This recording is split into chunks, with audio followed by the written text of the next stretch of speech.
Napakaraming mga OFW na sisilaw o napapaniwala sa offer na ganito dito sa United Arab Emirates na malaking sweldo, may pahinga or day off at kumpleto sa tulog at pagkain at may financial assistance. Madalas na napapaniwala sa mga ganito ay mga OFW balik magagawa na babalik sa bansang Saudi Arabia at bansang Kuwait na may connecting flight dito sa Dubai or Abu Dhabi at pinapalabas dito sa immigration at papapasukin na naka-visit visa dito sa UAE at dito hahanapan ng employer. At ang nagre-recruit naman sa kanila ay arestado. Iniulat ng Department of Migrant Workers o DMW ang pagkakadakip sa isang illegal recruiter na ang pangunahing biktima ay mga returning workers. Ayon sa ahensya, panibagong modus operandi ng mga ito ay alamin kung sino ang mga naging dati ng Overseas Filipino Workers o OFW na may hawak ng lumang Overseas Employment Certificate o OEC.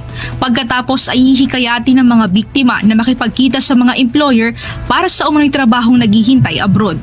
Nagpunta po yung hindi bababa sa apat na nabiktima ng sindikato na ito, at dahil po tayo ay may ugnay sa NBI, nakipag-organisa po tayo ng isang entrapment. Nahuli po natin ito at kinasuhan po natin ng large-scale illegal recruitment. Ang ibig pong sabihin yan, no bail, no?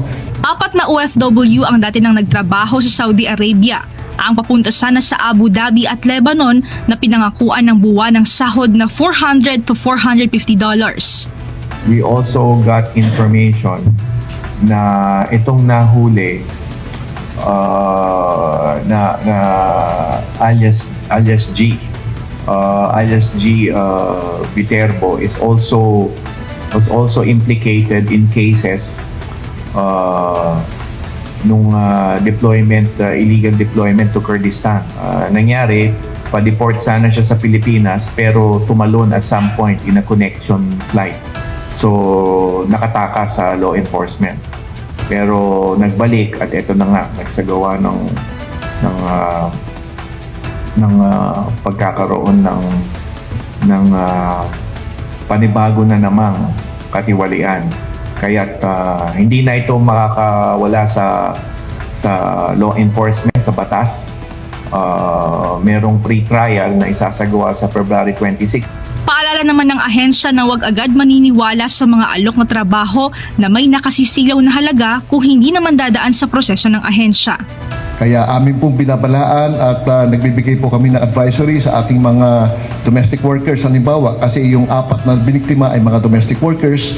So wag po kayong papayag at tatanggap na dadalhin kayo o bibigyan kayo ng trabaho sa abroad na gagamitin yung dati ninyong OEC at papayag na i-fake yung employer at destination country para lang makalabas kayo ng bansa.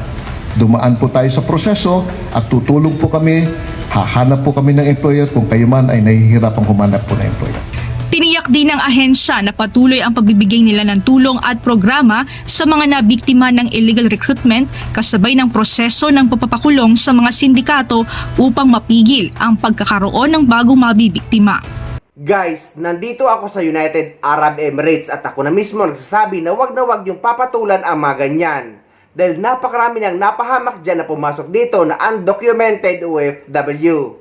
May ilang pinalad pero napakarami ng napahamak.